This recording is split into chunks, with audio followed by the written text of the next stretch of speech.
I received a call from the then President Rodrigo Duterte at approximately 5 in the morning, instructing me Pinangalanan ni dating PCSO General Manager Roina Garma si dating Pangulong Rodrigo Duterte na nagutos daw sa kanya na pinatunayan lahat ng pagpaslang sa Republika ng Pilipinas ay utos ni Digong nakapalit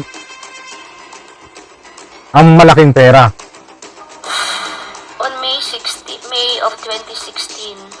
I received a call from the then President Rodrigo Duterte at approximately 5 in the morning, instructing me bumuhos ang emosyon ni Garma habang binabasa ang kanyang bagong affidavit.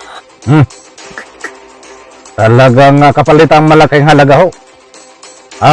Ito nga isiniwalatan ni Garma na idinin ho itong dating Presidente Digong na binabayaran ho ang kapulisan para pumatay ng mga inosente.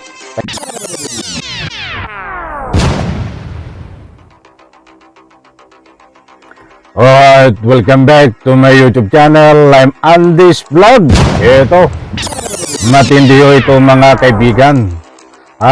Itong si ex-Colonel Garma na dati ho ay tumatanggi, matigas, todo tanggi na wala hong nangyayari, napatayan. Subalit kagabi ho diyan sa Quad Committee ay biglang bumaliktad.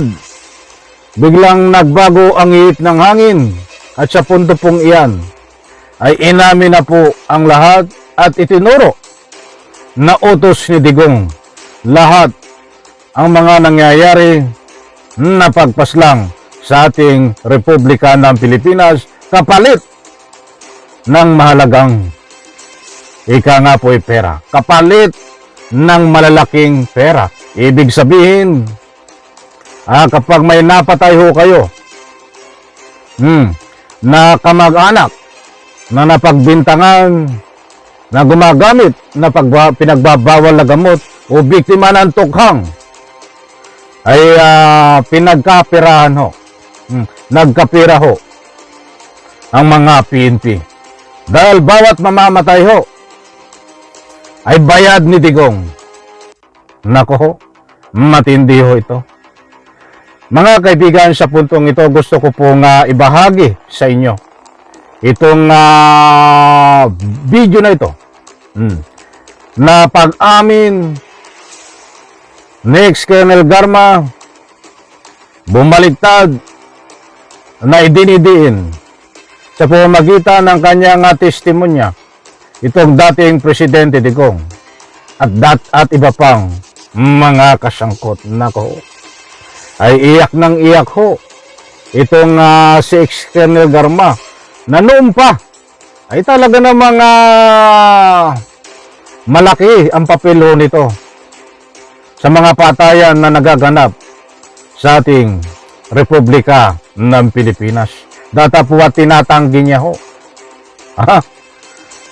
Ngayon ho ay diretsahan na itinuro na utos ni Digong sa kanya at kasama siya sa pagplano na malawakang pagpaslang ng mga inosente na kapwa natin dito sa Republika ng Pilipinas nakapalito ng malaking pera. Kaya pala ganon ka-agresibo, ganon na ika nga po masipag ang mga kapulisan noon na kumitil ng buhay ng mga inosente dahil order ho ni Digong na kapag nakapaslang ka at nakakitil ka ng buhay ng mga inosente ay may reward ka po at bayad ni Digong. Ibig sabihin, nagpapapaslang si Digong ng mga inosente kapalit ng malaking pera. Nako ho, ay heto po ang matibay na ebidensya. Mga mahal kong taga-subaybay, inaanyayahan ko po kayo patapusin ng video na ito at nang sa ganon, lubos po nating maunawaan. Heto po, nako. dagdag po ni Garma, naglalaro raw sa 20,000 pesos hanggang sa 1,000,000 piso ang natanggap na reward ng mga pulis depende sa level ng mapapatay na drug suspect. Nako, ay matindi ho, malaki-laking pera yon. Pinangalanan ni dating PCSO General Manager Roina Garma si dating Pangulong Rodrigo Duterte na nagutos daw sa kanya para pangunahan ng umunoy double-style war on drugs sa buong bansa. Ayon kay Garma, meron itong reward system sa mga pulis. Depende kung sino ang mapapatay. Bumuhos ang emosyon ni Garma habang binabasa ang kanyang bagong affidavit. Talagang kapalitang malaking halaga ho. Ito nga isiniwalat ni Garma na idinin ho itong dating Presidente Digong na binabayaran ho ang kapulisan para pumatay ng mga inosente. Kaya pala ganun kasipag ang mga pulis na gumawa ng anumang hakbang sa pagpaslang kahit walang kasalanan. Nako ho, ito pa. Sa pagdinig ng House Quad Committee, dahil pa utal-utal at lumuluha, 2 beses pinabasa ng mga kongresista kay Garma ang kanyang salaysay. Dito niya siniwalat ang mga utos noon o mga unay utos noon ni dating Pangulong Duterte sa pagpapatupad ng nationwide drug war. Ibig sabihin, ito pala ilang hearing na nagsisinungaling si Garma. Sapagkat dati ho ay pinagtatangguhan niya si Digong at sinisiraan pa ang Quad Committee nitong si Garma. Kaya nga nakontempt ito eh. Bata kagabi ho, biglang nagbago ang isip na pinatunayan lahat ng pagpaslang sa Republika ng Pilipinas ay utos ni Digong nakapalit ang malaking pera. On May of 2016, I received a call from the then President Rodrigo Duterte at approximately 5 in the morning, instructing me to meet him at his residence in Doña Luisa, Davao. Inausap pa mismo. Siya po ang kasama sa pagplano. Itong si Garma at si Garma pa ang kumuha ng mga tao. At tama ho ang ICC, mga mahal kong taga-subaybay, dahil kasama ito nalalabasan ng warrant of arrest na iniimbestigahan. Itong si Colonel Leonardo. Ito pong si Colonel Leonardo at si Bongo din ay malaki ang papel, Senador Bato, dito sa pagpaslang ng mga inosente sa Republika ng Pilipinas. Napakalaki ho ang papel nila. City. I was already acquainted with then Mayor Duterte, having served as a station commander in one of the police stations in Davao during his tenure. During our meeting, he requested that I locate a PNP officer or operative who is a member of the Iglesia ni Cristo. Kinausap si Garma ni dating Presidente Digong noon. At nang sa ganun po, kumuha siya ng tao, pinagpuproduce siya ng tao na iglesia. Ay bakit nabanggit dito ang iglesia? Bata napanood ko ang kabuang interview nito o yung pag-iimbestiga sa Quad Committee. Ang sagot niya ni Garma sa tanong na bakit kailangan ng iglesia, hindi niya tinanong kaya dating Presidente Digong dahil nahiya daw po siya. That's why nakakilala siya na upper class niya. Upper class ba ito? I'm sure kung nakakamali ako. Na isang pulis din na ito si Colonel Leonardo. Ang ine-recommend niya dito ho kay Digong. Indicating that he needed someone capable of implementing the war on drugs on a national scale, replicating the Davao model. Ayon kay Garma, nabanggit niya raw kay Duterte ang upperclassman niyang si Delberto Leonardo na nasa Criminal Investigation and Detection Group o CIDG noon. Inimbitahan daw ni Duterte si Leonardo hanggang sa nabuo ang isang task force. Ayon kay Garma, may ipinatupad noong reward system sa Nako, tama ho. Napakarami yung sinisiwalat ni Garma ngayon. Mga ilan pa lang po yan, hindi po yan ang kumpleto. Yan po binabasa niya ngayon ay bagong affidavit. Yung unang affidavit niya ho, na tinatanggi niya ay binaliktad ho. Mga mahal kong taga-subaybay. Siya din ho, si Garma ay sangkot sa mga pagpaslang dayano sa Davao. Ano yung ginagawa ho sa Davao na pagpaslang ng mga inosente ay ginawang model ho. Yung Davao, yung pagpaslang sa Davao ay ginawa sa buong Republika ng Pilipinas. Sila ho ang nagplano. Nakapalit ang mga reward system. Bayad ang pagpatay. Binabayaran ho ang mga pulis.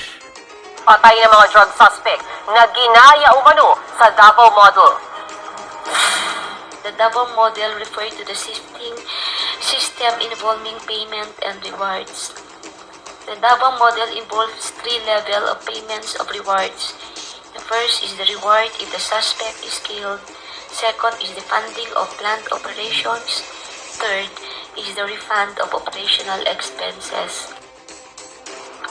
Dagdag Reward. Pumapasok ko dyan yung reward. Bayad ho.